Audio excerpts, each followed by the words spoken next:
Good morning, everyone. Thank you for joining us for this last session in our Employment Rights Act Masterclass series. Just checking everybody can hear me and see me all right. If someone can pop a thumbs up in the chat, just so I know that you're all with me before we get going.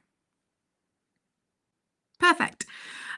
So, as I said, this is the last session in our masterclass series on the Employment Rights Act. The previous sessions that we have done, and I feel like it's been so full on with this stuff. I'm even struggling to remember what we've talked about now, but we've done trade union stuff, fire and rehire, the changes to unfair dismissal rights.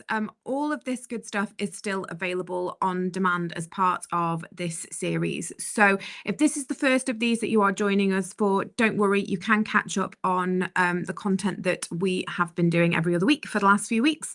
And I'm really pleased as well to announce that we are going to be putting on another masterclass series. This next series is going to be focusing on how we get terminations and dismissals right, but also how we can really focus on positive retention strategies and really good onboarding. So we're going to be going through the 5 fair reasons for dismissal, so a session on each one, so covering conduct, capability, redundancy, SOSR and statutory dismissals. And then, as I say, also really looking at the secrets and the tips and tricks around recruitment and onboarding as well. And we are also hoping to bring on a special guest for one of these in the series as well. So these will be coming out every other week. So if you've enjoyed this masterclass series, then please do keep an eye out for the next series. And we will be weaving into this, obviously, the Employment Rights Act changes as well. So we will be getting into some more detail around particularly the topic around dismissals, but then also putting that positive spin at the end with the focus on retention onboarding as well. So in this session, we are going to be looking at 0 hours workers and agency worker changes. So we're going to look at what your business needs to know and what is going to be coming next, because this is one of the topics where we still don't have all of the detail yet. So we're going to go into as much detail as we can in this session, and this will be something that we are going to have to probably do again, likely as with most of the stuff that we've already done in the Employment Rights Act Masterclass series, because this law is still developing. We still haven't had all of the regulations as yet to give us the detail. So what we're going to cover today, the background, so where the law stood before the Employment Rights Act 2025, what the new rules are around guaranteed hours, shift notice and cancellation pay, agency workers, so how those changes are going to apply, timelines for implementation, some action points and things for you to be thinking about doing now and planning for the future. And then I'm also going to give you an idea of what the detail is that we are waiting on. So with that in mind, we're going to kick straight off. So old position, how things were before Employment Rights Act 2025. So for 0 hours contracts, we had no obligation to offer minimum hours. The clue was in the title, 0 hours. We had no obligation to offer people on these contracts any hours at all. It was very much around casual as needed labour. And for lots of industries, particularly things like hospitality, seasonal businesses, where we're employing things like students or university students, things like that, this is something that's worked very well both ways. So no obligation to offer any hours. People are only paid for the work that they do. There was no requirement to give advance notice of shifts. So if there were hours available, you could ring someone the same day and say, I've got some hours for you. Can you come in today? Equally, shifts could be cancelled at the last minute with no compensation and no regard essentially for the worker. So you could ring someone morning of a shift and say, look, sorry, there's no work for you today. Something's happened. And this wouldn't necessarily be something that was always, I mean, it's being framed by the Labour government as being abusive, but particularly where I live in a very seasonal location, where actually some of the hospitality venues are outside, they do rely on the weather. So if it is absolutely pouring down and that venue has to close for the day, the staff are called and told that unfortunately because of the weather there's no work. So it's not necessarily around bad planning, but the business owner or the operator could cancel those shifts at last minute without worrying about compensation. Workers had very little bargaining power at income security, so you take what you're given. Equally, if you're offered hours and you can't do them, workers had the ability to say no to those hours. It was, in some essence, a two-way street, but ultimately, if an employer decided we don't need you today, or actually we need you at the last minute, and we're putting pressure on someone to turn up, they were able to do that. So employers had maximum flexibility, and typically it was the workers who bore the risk in this situation. But I'm not going to jump on the bandwagon that the political class have here, purely because zero-hours contracts have worked very, very well for some individuals and also in some industries. Yes, there are businesses that have abused these.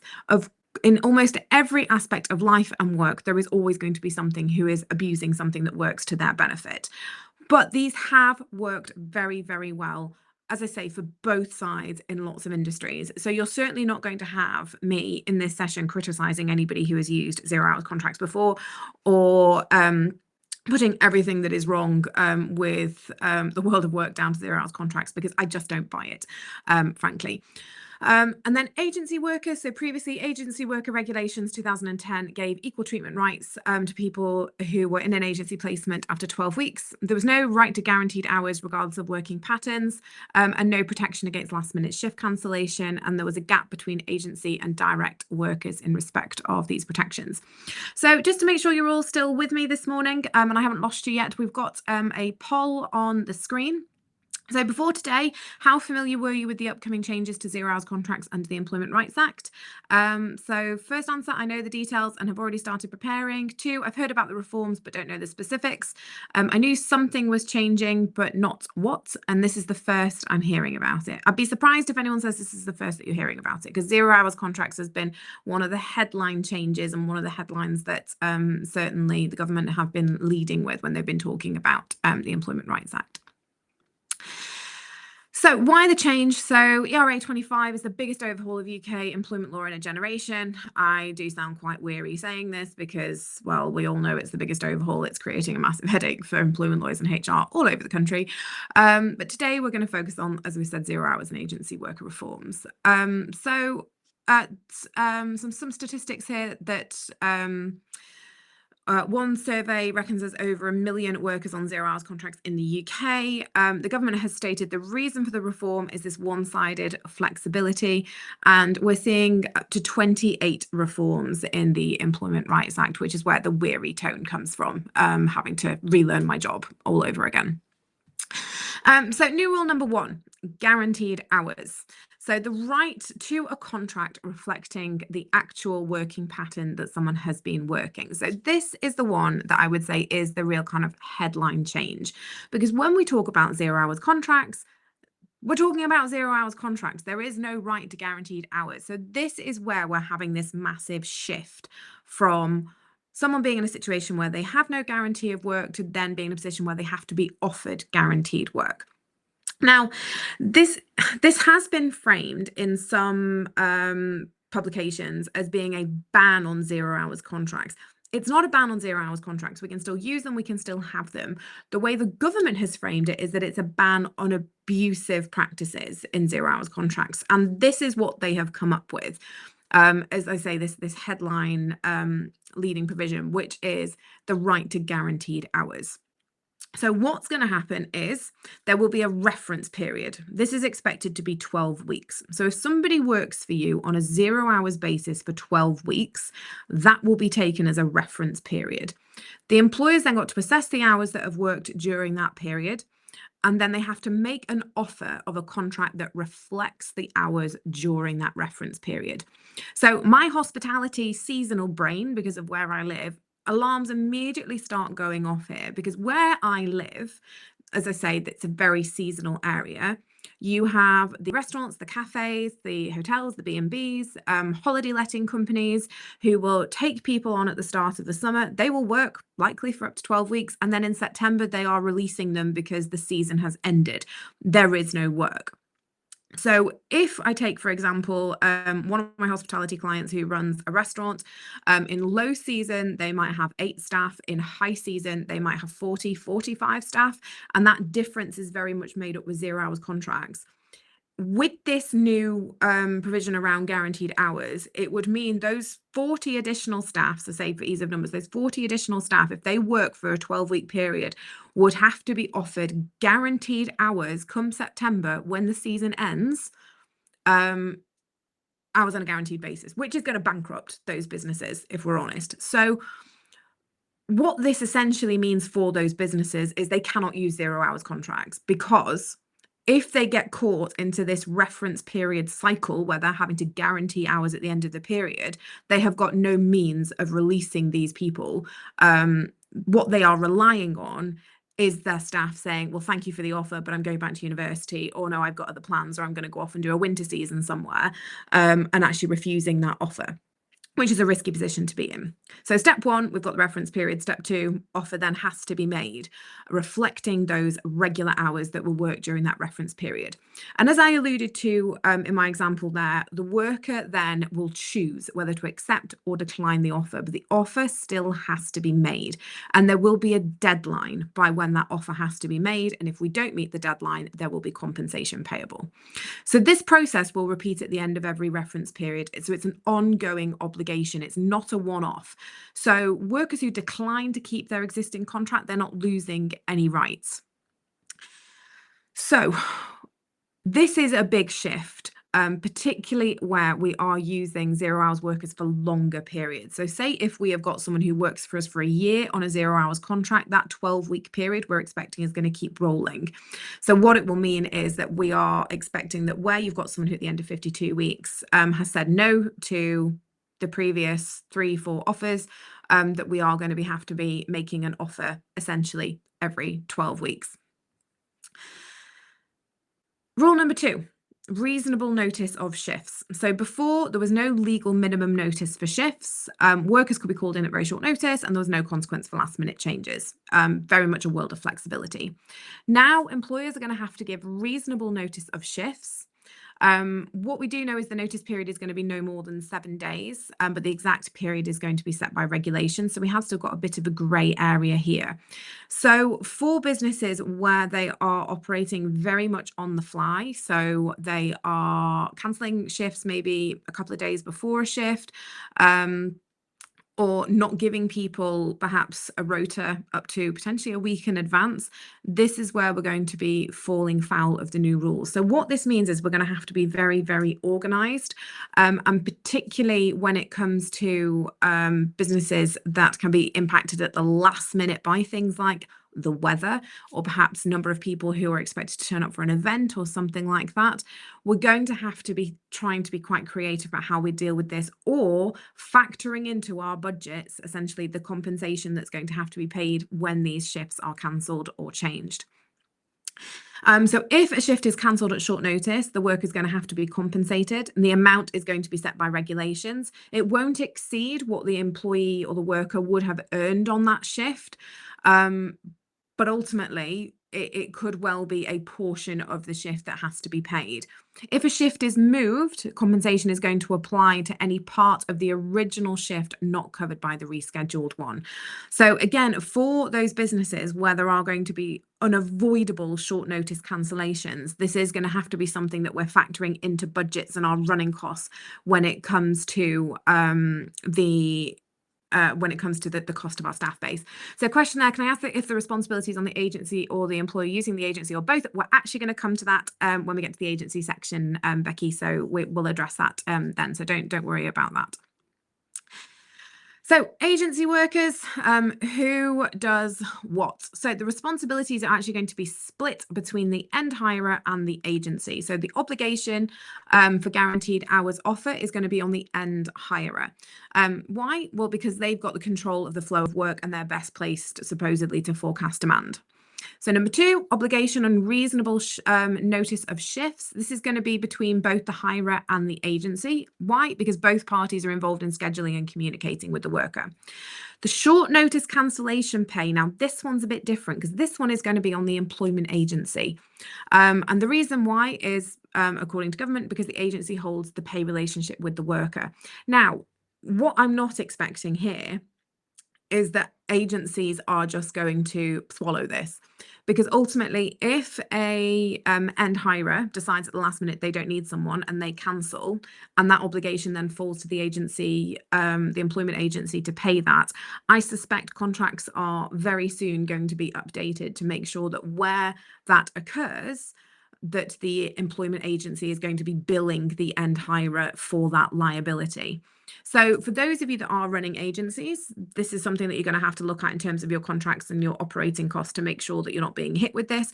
And for end hirers, so for people who are engaging agency workers and working with employment agencies, you need to be checking the agency contracts and having those discussions with the agency so that you understand whose responsibility under the legislation things fall under, but also so that you understand what that flow of compensation is going to look like. Because if you, as the end hirer, are responsible, there may well be provisions within that agency agreement that mean that people are going to be compensating each other. So whilst the legislation does say one thing here in terms of who's got the legal obligation, I do suspect there is going to be a bit of an overhaul in what agency contracts look like. So particularly around cancellation stuff, because this is something that could ultimately be seen as a bit of a loophole by end hirers if they don't feel that they're going to be responsible for the compensation for cancelled shifts.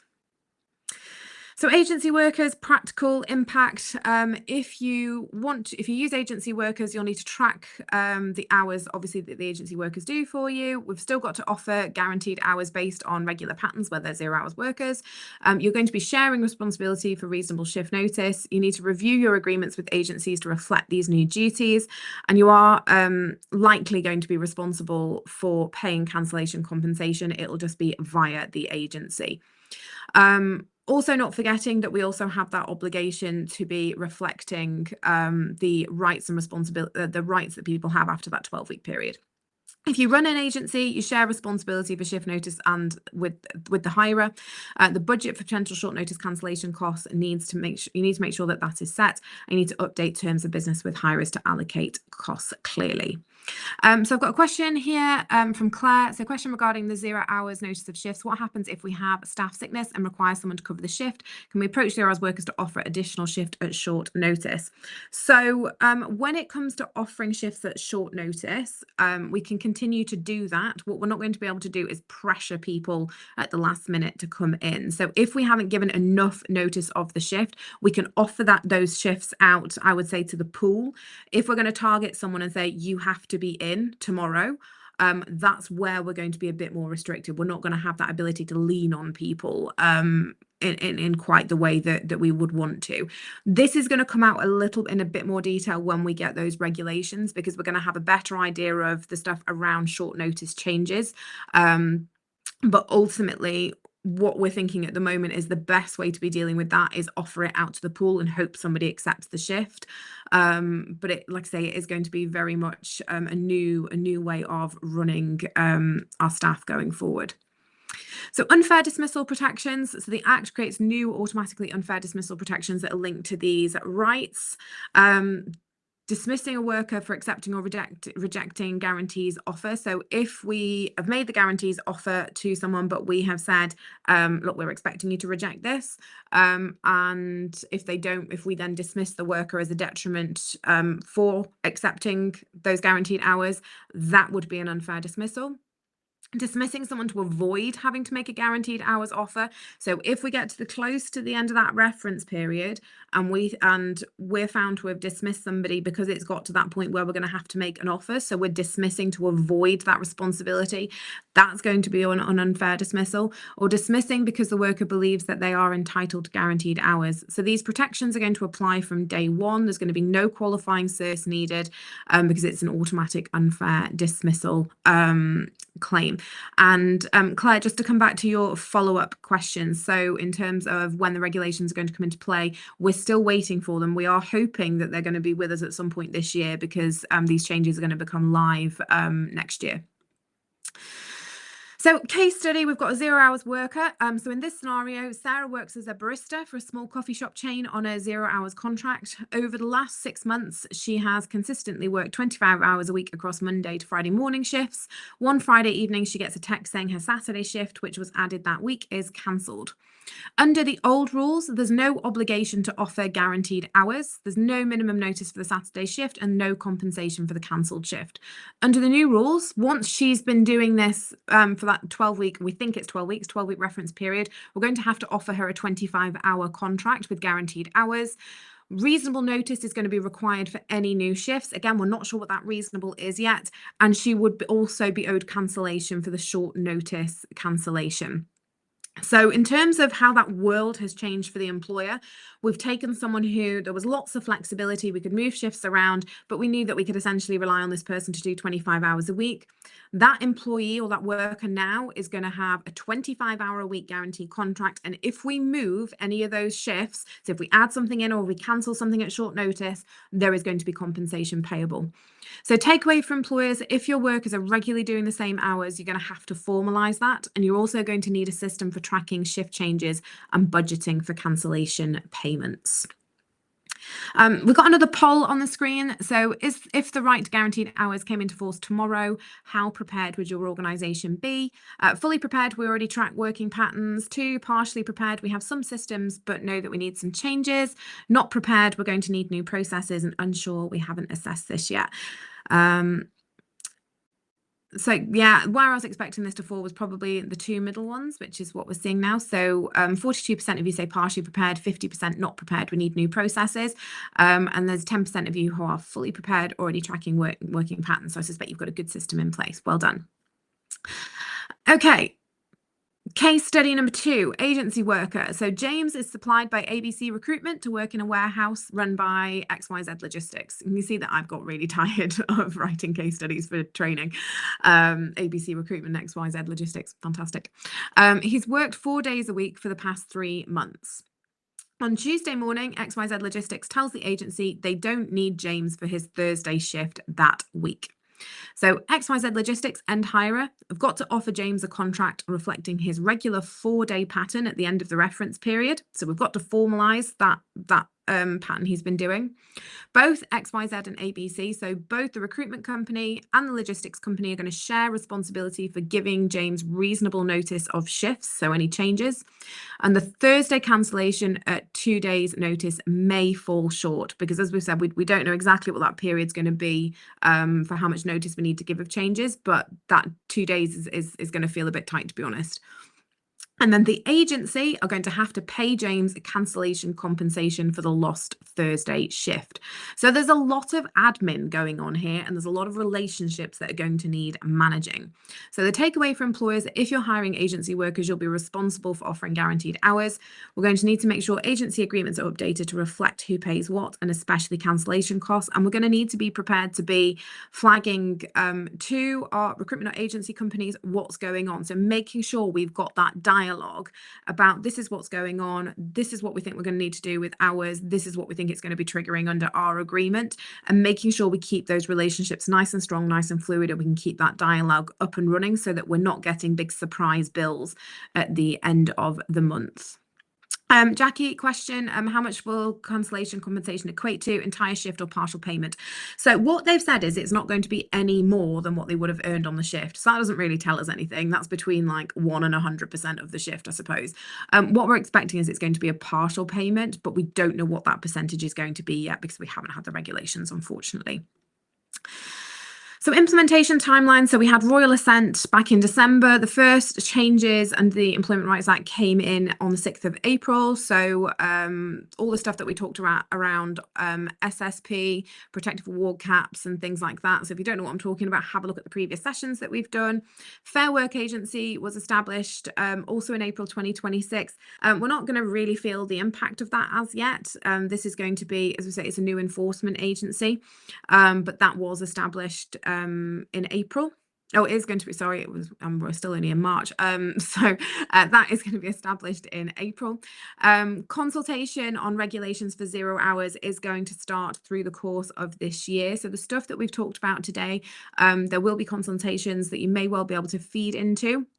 So keep a lookout on the .gov web pages for that information. If we spot anything, we can always stick it in one of our newsletters as well. So if you haven't signed up for our newsletter, make sure that you do. January 2027, the changes to the qualifying period for unfair dismissal are going to come into force. So again, if you've missed that, pick up the webcast that we did on that. But ultimately, on the 1st of January 27, anyone who's been employed by you for 6 months at that point has unfair dismissal protection. And then we have, at some point in 2027, the 0 hours rights are going to bite. So the stuff that we've touched on in this session is a 2027 thing. However, as I think we've touched on in quite a lot of detail, there's going to be a lot of planning that needs to be done around how we're organising our workforce, how we're using 0 hours workers. Is there going to be a way that we can mitigate cancellations, short notice changes, or actually even the use of 0 hours workers to try and make our lives a little bit easier? Agreements are going to be reviewed between now and then, especially between agencies and end hirers. So there is going to be a lot of work to do, and this year is marching on. You know, we are only a hair's breadth away from spring already, though you wouldn't believe it from the weather, I suppose. But 2027 is going to come around very, very quickly, and with consultation happening this year, there's not necessarily going to be a huge amount of time between the final regulation wording being put together and the laws ultimately coming in. So this is something where we're going to need to keep our ear to the ground, try and monitor that consultation. We will be doing update sessions as we get to them, but this isn't one that we sort of sit on our laurels and think, well, we'll just wait until we know what the law says. We need to be thinking, what is it that we're going to be doing with our workforces, and what can we do just generally to mitigate the impact of things like changes and cancellations. So Chris, I think I've answered your question then about when the regulations are going to come into play. So let's think about what your business needs to do. So 6 practical steps to prepare for now. Audit your workforce. Identify everyone on 0 hours, low hours, or agency arrangements, and understand why. Why are people on these arrangements? So if you've got someone who has worked 20 hours a week for the last 3 years and they're on a 0 hours contract, why are they on a 0 hours contract? Do we really need that exposure there, or can we be putting them onto a more traditional type of arrangement? Tracking working patterns, so setting up systems to record actual hours worked over rolling periods and see if you can find more predictable patterns. Review shift practices, so check how much notice you currently give and how you handle cancellations. So whilst we've got this period where we're at a bit of a lower risk, have a go at putting these restrictions on yourself at this point. So thinking, right, we're going to try not to cancel any shifts at less than, say, 3-4 days notice, or we're going to try not to change any shifts at less than 3-4 days notice. If you fail, well, we're in a safe environment. No one's going to be paying any compensation yet. But having a bit of a dry run and thinking, well, if these restrictions were in place now, how would we be dealing with this? And spot where the weak spots are in your business so that you can focus on those for when this comes in for real. Updating contracts and templates. So we're going to have to be updating our 0 hours contracts and making sure that we are giving the information that we need to. We're going to be reviewing agency agreements and checking terms of business and allocating new obligations and costs correctly. And we're also going to be budgeting for cancellation costs. So once we understand what those figures are going to be, we are going to need to be factoring those into our budgets. And if you've done what I've suggested, which is have a bit of a dry run this year, you're going to have some statistics that you can use to put that budget together a bit more accurately. So if you know that you cancelled 10% of shifts and you know that you moved around 20% of shifts and you know what the cancellation costs and compensation costs are going to be, you're going to be able to set yourself a budget, and you're going to be able to benchmark line managers and things like that and say, well, this is the target in terms of what we need to fall beneath when it comes to cancellations and shifts moving. So what we're still waiting for, so key details to be set by secondary legislation. So the exact reference period, we're expecting it to be 12 weeks, but this hasn't yet been confirmed. What counts as low hours, so the threshold that triggers the right to a guaranteed hours offer.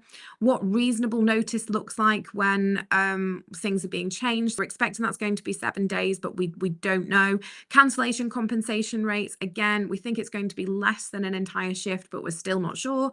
Exact commencement date, we've been told it's expected in 2027, and the detailed agency worker processes, so how the split responsibilities will work in practice day to day. So key takeaways, don't panic, but do prepare. So 0 hours changes aren't going to land till 27, but this is the year to practice, prepare, get ready, and think about what works in your processes, what doesn't, and what changes you might need to make. So audit now, implement later. So do your audit, have your dry run, and then you can start planning. Agency relationships are going to need attention. So make sure you've got a good relationship with the agencies that you're working for and start building that dialogue now. Watch out for the consultation. So key details are still coming. So make sure that you're plugged in for updates. And these rights are bringing real teeth. This is a real change to this landscape. So while 0 hours contracts aren't being banned, do not underestimate the scale of this change, particularly around those unfair dismissal protections, which we very much sort of skimmed over because we've done a whole session on unfair dismissal, and we're going to be touching on it in a lot more detail in the next masterclass series. But what we can't do is forget about the elephant in the room. Yes, there's compensation when shifts get cancelled or changed, but if we make a real mess of this and people end up with unfair dismissal claims that they're able to bring on an automatic basis, there is real risk there for your business. So we've kind of flown through this. I think there's a couple of questions that we haven't had chance to get to. So we're gonna take a note of those, and we're gonna come back to you on an individual basis. And if you're happy for us to do so, we can stick them in the follow-up email to this as well. Purely because it's past now, so we have run out of time. If there's any other questions you want to drop in the chat for us to address afterwards, please do so, and we'll pick those up. If this is all making your head spin a little bit, we do provide HR and employment law consultancy. We provide training, so with feet on the ground training, also e-learning. We've got a whole host of e-learning topics now that you can have access to. So whether it's things like menopause, neurodiversity, resilience, or anti-sexual harassment, discrimination, we've got loads of stuff in there now. So if that piques your interest, then let us know. And then of course we've also got our HR software, and we've got some great offers at the moment for I call it the employment law cuddle. So all 3 packages so that we can wrap your business up in our lovely protection and help you out every single day of the week. So if you're interested in that, don't hesitate to book an intro call. There is a button on the screen. Yes, we will be sharing the slides. And I'm going to just try and knock a couple of these on the head now. Will these apply to fixed term contracts? If it was a 0 hours fixed term contract, it would, but we can still implement fixed term contracts. So that is potentially going to be a way that people are going to be getting around the seasonal aspect to this. As I say, once we get a bit more detail, we will be doing another one of these sessions. So if that is going to be useful to you, if you're interested in another session, give us a thumbs up as well. Any of the questions that we haven't got to, as I say, because we have now run over, we will send you an email if you're happy for us to do so with our answer. And if you're happy for that to also appear in the follow-up so other people get the benefit of the answer, we will ask you in that email as well. So thank you very, very much for coming on this session. Like I say, this has been a really, really quick fly through what is going to be quite a big topic. So we will be doing another one of these sessions once we get the detail of the regulations. Thank you so much for joining us. It's great to see so many of you coming on these sessions again and again and again. And if you're interested in the next masterclass series, don't hesitate to look out for that as well and get yourself signed up. But thank you very much for that. You can all go and get on with your day. Dawn, if we can just not end the session too quickly so we can grab those questions, that would be great. But thank you very much, everybody, for joining.